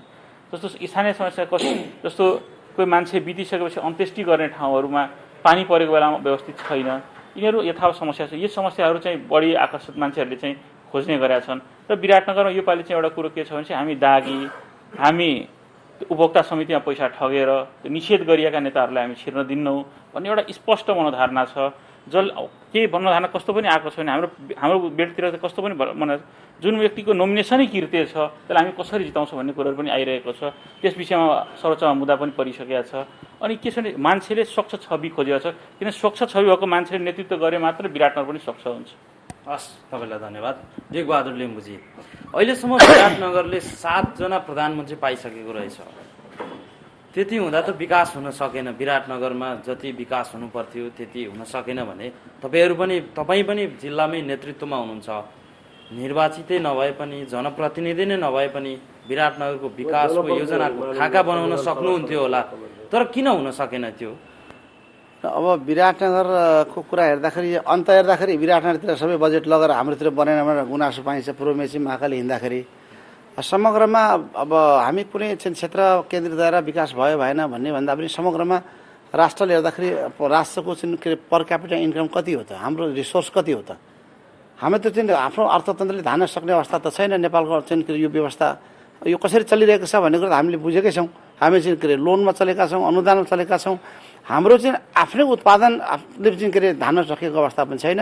त्यसकारण विदेशीहरूको सहयोगले चाहिँ हामीले चलिरहेको अवस्था चाहिँ अहिले नेपालको चाहिँ के अरे सबै प्रणाली चलिरहेको अवस्था सबैले थाहा छैन। त्यसकारण हामीले चाहेको जस्तो विराटनगर बन्न सकेन, त्यो त स्वीकार गर्नुपर्छ। शक्ति नेतामा हुनै सकेन। अघि प्राध्यापक साहबले पनि भन्नुभयो चुनावका बेलामा मात्रै आश्वासन बाँड्ने अनि त्यो पुरै नगर्ने। म त्यहाँ आउँछु सर। अब उहाँहरूले भनेको कुरालाई चाहिँ अब नकारिहाल्ने अवस्था होइन। विराटनगर चाहिँ अब सुन्दर सहर, यसलाई चाहिँ राम्रो देखियोस् भन्ने खालको सबैको चाहना छ। अब म लेटाङबाट यहाँ चाहिँ 70 किलोमिटरबाट यहाँ त आउनुपर्छ विराटनगर, तर विकाससँग यो सहरमा काम राम्रो होस् भने त म पनि चाहिँ चाहन्छु नि त। त्यसबाट के भने देशको अर्थतन्त्र अलि नजानेको कुरा एउटा कुरा छ र यसलाई चाहिँ प्लानिङ गरेर हामीले योजनाहरू चाहिँ लिएर चाहिँ प्राथमिकताका साथ जान सकेनौँ। एउटा प्रधानमन्त्री आउँछ, एउटा सरकार बन्छ, एउटा योजना लाउँछ। अब अर्को प्रधानमन्त्री अर्को सरकार बन्छ, त्यसले अर्को योजना लान्छ। त्यसलाई कमसेकम राम्रो योजना छ भने कन्टिन्युटी दिनु पर्यो। अब एउटा पार्टीले जित्यो, एउटा योजना ल्याउँछ, अर्कोले हार अर्को ल्याउने। त्यस कारण यो खालि योजनामाथि योजना थपेर चाहिँ के एउटा चाहिँ यो अघि भन्नु भने उहाँहरूले चाहिँ सस्तो लोकप्रियताको लागि भनेर चाहिँ भन्नुभएको छ। सबैले त्यही गऱ्यौँ नि त। आखिर चाहिँ यहाँ के अरे नेकपा एमालेको तर्फबाट पनि चाहिँ के अरे मनोज अधिकारी प्रधानमन्त्री भएकै हो, अब यहाँ काङ्ग्रेस भएकै हो, सूर्य थापा भएकै हो, सबै त भएकै हो नि, 7 जना प्रधानमन्त्री थुप्रै हो नि त। तर पनि देशको अर्थतन्त्रको कारणले गर्दा गर्न सकिएन। जति योजना बनाइयो चरणबद्ध रूपमा फेर्दै जाँदाखेरि हामीले गर्न सकेनौँ। अहिले पनि उम्मेदवारहरूले भनिरहनु भएको छ, हिजोको उम्मेदवारले अर्कै कुरा गरे, अहिलेको उम्मेदवार अर्कै कुरा गर्नु भएको छ। तर भोलि जितेर गइसकेपछि राम्रो कामलाई कन्टिन्युटी दिनुहोस्। कन्टिन्युटी दिँदाखेरि त काम सम्पन्न हुन्छ नि त। र कहीँ चाहिँ एउटै योजनामा 4 किसिमको बजेट हालेर चाहिँ बजेट ओभरल्याप गरेर चाहिँ भ्रष्टाचार गरिएको कुरा पनि हामीले सुनेका छौँ। त्यसकारण विराटनगर मात्रै होइन, सिङ्गो देशलाई बनाउनको निमित्त चाहिँ प्राथमिकताको आधारमा काम गरौँ। जोसुकै सत्तामा आए तापनि त्यसलाई निरन्तरता दिन सक्ने काम गरौँ भन्ने मलाई लाग्छ। र म अलिकति सजाउँ, विराटनगरलाई अलिकति चाहिँ शैक्षिक हबको रूपमा डेभलप गर्ने कुरा यहाँ छ। स्वास्थ्यको कुरा आइसक्यो। मैले जस्तो झन्डै 3 लाख जति के अरे इन्डियनहरूले चाहिँ के अरे यहाँ उहाँबाट चाहिँ उपचार गर्न आउँदो रहेछ। यो समग्रमा अझ त्यो राम्रोसँग चाहिँ के अरे स्वास्थ्य सेवा दिन सक्यो भने अझ बढी चाहिँ आउन सक्छन्। जस्तो पर्यटनको कुरा हामीले उठायौँ, इन्डियाबाट आउने मानिसहरूलाई चाहिँ राम्रोसँग बस्ने व्यवस्था र घुम्नको लागि चाहिँ पहाडी क्षेत्रमा रहेका हाम्रो रमणीय ठाउँहरूसँग विराटनगरलाई जोडेर चाहिँ एउटा पर्यटन क्षेत्रको विकास गर्ने त्यो खालको चाहिँ वातावरण निर्माण गर्ने हो भने पनि विराटनगर चाहिँ नयाँ चाहिँ स्वरूप प्राप्त गर्न सक्छ भन्ने मलाई लाग्छ। त्यसकारण यो विषय चाहिँ उम्मेदवारले या राजनीतिकहरूले चाहिँ एउटा ठुलो महत्त्वाकांक्षी योजनाहरू कुरा राखे तापनि एउटा भिजन हो नि त। त्यो भिजनलाई चाहिँ सबैले चाहिँ के अरे कम्पाल गरेर ल यो चाहिँ नगरी हुन, यो चाहिँ गरौँ है भन्ने खालको समझदारीको साथ अगाडि बढ्यौँ भने यो विराटनगर चाहिँ तुरुन्तै चेन्ज हुनसक्छ, विराटनगरको पुरानो लयमा फर्किन सक्दछ। त्यसको लागि हामी राजनीतिक दलको तर्फबाट चाहिँ एउटा म पार्टीको तर्फबाट म कमिट पनि गर्छु कि राम्रा योजना चाहे जोसुकैले चाहिँ प्रस्ताव गरेको होस् त्यसलाई निरन्तर दिएर समापन गरेस्, त्यसपछि काम अगाडि बढ्छ भन्ने मलाई लाग्छ। धन्यवाद। अघि तपाईँले 5 वर्षको समीक्षा गर्दै गर्दा पनि यहाँ कामै हुन सकेन भन्नुभयो। तपाईँहरू पनि त्यति बेला प्रतिपक्षमा हुनुहुन्थ्यो, नगरसभामा पनि हुनुहुन्थ्यो होला। त्यति बेला चाहिँ खबरदारी पनि नगर्ने अनि चुनावका बेलामा मात्रै चासो दिएर त कसरी समुन्नत हुन सक्छ? हामी नगरपालिकामा एकदम झिनो उपस्थितिमा थियौँ। हाम्रो उपस्थिति अनुसारको खबरदारी हामीले गऱ्यौँ, नगरे होइन। यो अब बाहिर मिडियाहरूमा त्यतिखेर आएको पनि छ होइन। मूलतः यो विराटनगरमै केन्द्रित भएर भन्दा हामीले चाहिँ हाम्रो विराटनगरको डेभलपमेन्टको कन्टिन्युटीलाई नै हामीले जोड दिएका छौँ। चाहे हामीले रमेश चन्द्र पौडेललाई 54 सालमा हामीले विराटनगरमा जितायौँ, त्यो बेला भएका योजना अहिले पनि कार्यान्वयनकै चरणमा छन् ती प्रोजेक्टहरू होइन। र त्यो पछि हामीले अघिल्लो चुनावमा पनि हामीले आफ्ना प्रतिबद्धता पत्रहरू जारी गऱ्यौँ र अहिले पनि हामीले हाम्रा घोषणापत्र प्रतिबद्धता पत्रहरू जारी गरेका छौँ। हाम्रो सिलसिलेवार ढङ्गले कन्टिन्यू ढङ्गले विराटनगरको डेभलपमेन्टको कुरालाई हामीले उठाएका छौँ। मूलतः हामीले हाइलाइट गरेका 2-4वटा विषयहरू होइन, जस्तो यो रिङ रोडको जुन कुरा छ यो हामीले सुरु गरेको यसको प्रस्ताव अहिलेसम्म त्यो कम्प्लिट भएको छैन। हामी त्यो रिङ रोड कम्प्लिट गर्ने प्रतिबद्धता अहिले हामीले सार्वजनिक गरेका छौँ। अघि यहाँ चर्चा चल्यो विराटनगरमा चाहिँ सुगर मिल र विराटनगर जुट मिलसँग जोडिएको लगभग 400 बिघाभन्दा जग्गा बढी छ, खाली जग्गा त्यो अमडुवामा छ। त्यसलाई एउटा औद्योगिक क्षेत्रको रूपमा विकास गर्ने भनेर पटक पटक यहाँ कमन हाम्रो ओपिनियन हो सबै पोलिटिकल पार्टिजहरूको। त्यो ओपिनियनलाई पनि हामीले विगतदेखि कन्टिन्यू उठाउँदै आएका छौँ सेन्ट्रल गभर्मेन्टसँग लबिङ गरेर। अहिले पनि हामीले हाम्रो प्रतिबद्धता पत्रमा त्यो विषयलाई हाई साउन्डका साथ उठाएका छौँ। अघि सुयसजीले भनेको यो औद्योगिक प्रदर्शनी केन्द्र यो अघिल्लो चुनावमा पनि यसलाई हामीले हाई साउन्ड गरेका थियौँ हाम्रो प्रतिबद्धता पत्रमा। योचोटि पनि हामीले त्यसलाई जोडतोडका साथ उठाएका छौँ। यो विराटनगरको समस्या डुबान समस्याको बारेमा यसको चाहिँ राम्रो स्टडी गरेर यो हल गर्ने कुरा हाम्रो चाहिँ 1 नम्बर प्रतिबद्धताको विषयलाई हामीले एकदम प्रायोरिटीमा राखेर यो प्रतिबद्धता पनि हामीले चाहिँ सार्वजनिक गरेका छौँ। यो विराटनगर 1 नम्बर प्रदेशको चाहिँ राजधानी 5 वर्ष यो प्रदेश सरकार हाम्रै नेतृत्वमा पनि भयो, यहाँ महानगर भयो। तर विराटनगर महानगरभित्र प्रदेशको संरचना कहाँ बनाउने भन्ने कुराको जग्गा उपलब्ध गराउन महानगरले सकेन, प्रदेशले पनि त्यो लेभलले इनिसिएसन लिन सकेन। हामीले भनेका छौँ यो महानगरपालिका जितेको 1 वर्षभित्रमा हामी ल्यान्ड पुलिङ सिस्टमबाट जग्गा खोजेर राजधानीका संरचनाहरू निर्माण गर्ने जग्गा उपलब्ध गराउने कुरा हामीले भन्ने कुरा होइन, गर्ने कुरा एकदम टु दी पोइन्ट गर्ने कुरा। यो नगरी नहुने कुरा, विराटनगरको डेभलपमेन्टको लागि यो नगरी नहुने कुरा हो। राजधानी छ, संरचना छैन, चाहिएन। त्यसको लागि कहाँ त भन्दा जग्गा उपलब्ध गराउनु पर्यो। जग्गा कसरी उपलब्ध गराउने भन्दा ल्यान्ड पुलिङबाट जग्गा उपलब्ध गराउने। अब अहिले विराटनगरको बारेमा धेरै चर्चा चलेको छ। अहिलेको सडक यो विराटनगरको अहिलेको जे संरचना छ सडक सहर यसलाई हामीले अब धेरै चलाउन हुँदैन, यसलाई यही रूपमा बस्न दिनुपर्छ। यसलाई ब्युटी कसरी बनाउने एउटा ब्युटिफिकेसनको बारेमा सोचौँ। तर अब हामीले अल्टरनेटिभ सिटी बनाउनुपर्छ विराटनगरको, आधुनिक सिटी, स्मार्ट सिटी, राजधानीका संरचना पनि त्यहाँ लगेर त्यो एउटा प्लानका सहित हामीले चाहिँ आफ्ना प्रतिबद्धता पत्रहरू जारी गरेका छौँ र त्यो प्रतिबद्धता कार्यान्वयन गर्ने कुरामा एमाले प्रतिबद्ध छ, हाम्रा उम्मेदवारहरू प्रतिबद्ध हुनुहुन्छ। हस्, तपाईँलाई धन्यवाद। अन्तिममा शान्तिराम सर, यसपटकको निर्वाचनमा चाहिँ मतदाताहरूले कसरी विवेक पुर्याउने, कस्ता व्यक्तिलाई निर्वाचित गर्ने? मतदाताले त अब यो चाहिँ प्रतिबद्धता पहिलो कुरा चाहिँ यो मतदाताले विवेक पुर्याउने कुरामा अलिकति कमजोरी कहाँ पनि छ भने हामीसँग नागरिक समाज छैन जसले चाहिँ खबरदारी गरोस्। नागरिक समाज छ भने पनि राजनीतिक दलका चाहिँ अमुक राजनीतिक दलको नागरिक समाज हुन्छ यहाँ। त्यस कारणले पनि यो चाहिँ राजनीतिक दलले आफैले त सबै हेर्नुहोस्, एउटा गएपछि अर्को आउने हो, एउटा र अर्को भनेको अल्टरनेटिभ सरकार हो तिनीहरू राजनीतिक दल भनेका। त्यसलाई ब्यालेन्स गर्नुपर्ने नागरिक समाज यहाँ चाहिँ कोही पनि चाहिँ त्यो इम्पार्सियल नागरिक समाज भन्छु म त्यो बनाएको छैन। त्यस कारणले पनि सबैले गरेका यस्ता हुन् भनेर देखाउने चाहिँ अवस्थै छैन। कसैले बोल्नु भने तपाईँले पट्टै भन्नुहुन्छ यो मान्छे आएको छ यसले यसको फेभर गर्छ भने तपाईँले भनिहाल्नुहुन्छ। जेन्युन चाहिँ पिपुलका कन्सर्नका कुरा चाहिँ यसले उठाउँछ भन्ने मान्छे पाउनै गाह्रो छ नेपालमा। त्यो यहाँ पनि त्यही हो, त्यही लागु हुन्छ। त्यस कारणले गर्दाखेरि पहिलो कुरा चाहिँ अब यी प्रतिबद्धता मध्ये कसका चाहिँ प्रतिबद्धता पुरा भएको छन्, कसले चाहिँ गर्न सक्छ भन्ने कमिटमेन्टका आधारमा नै हो भोट दिने। तर यो चाहिँ आदर्श कुरा हो, यो चाहिँ आदर्श कुरा हो होइन। रियल कुरा चाहिँ अब धेरै भोटर्सको के हुन्छ यसले जित्छ होला भन्ने लागेपछि भोट दिने ट्रेन्ड भएको मुलुकमा त्यो धेरै अपेक्षा गर्नु बेकार छ। धन्यवाद यहाँहरू सबैलाई, धन्यवाद, शुभकामना। आजको ग्राउन्ड जेरो कार्यक्रममा सहभागी भएर आफ्नो विचार राखिदिनु भएकोमा शिल्पा कार्की उपमेयर प्रत्याशी हुनुहुन्छ नेकपा एमालेको तर्फबाट, त्यस्तै उमेश यादव मेयर प्रत्याशी स्वतन्त्र हुनुहुन्छ उहाँ, त्यस्तै अमरेन्द्र यादव उपमेयर प्रत्याशी हुनुहुन्छ जसपाको तर्फबाट, उहाँ सत्ता गठबन्धनकै तर्फबाट हुनुहुन्छ, त्यस्तै शान्तिराम भण्डारी प्राध्यापक हुनुहुन्छ डिग्री कलेज राजनीति शास्त्रमा प्राध्यापन गर्नुहुन्छ, त्यस्तै सुयस प्याकुरेल उद्योग संगठन मोरङका अध्यक्ष, त्यस्तै विनोद ढकाल केन्द्रीय सदस्य तथा निर्वाचन परिचालन समिति संयोजक हुनुहुन्छ विराटनगरको, उहाँलाई पनि धन्यवाद। त्यस्तै डिगबहादुर लिम्बू पार्टी सभापति हुनुहुन्छ मोरङको नेपाली काङ्ग्रेसको, उहाँहरू सबैलाई धन्यवाद दिँदै आजको कार्यक्रमबाट सहकर्मीहरू सम्वेक बस्नेत, जीवन सुवेदी, रविन श्रेष्ठका साथै मोरङ सहकर्मीलाई पनि विशेष धन्यवाद दिँदै म ऋषि थपलिया पनि बिदा हुन्छु। नमस्कार।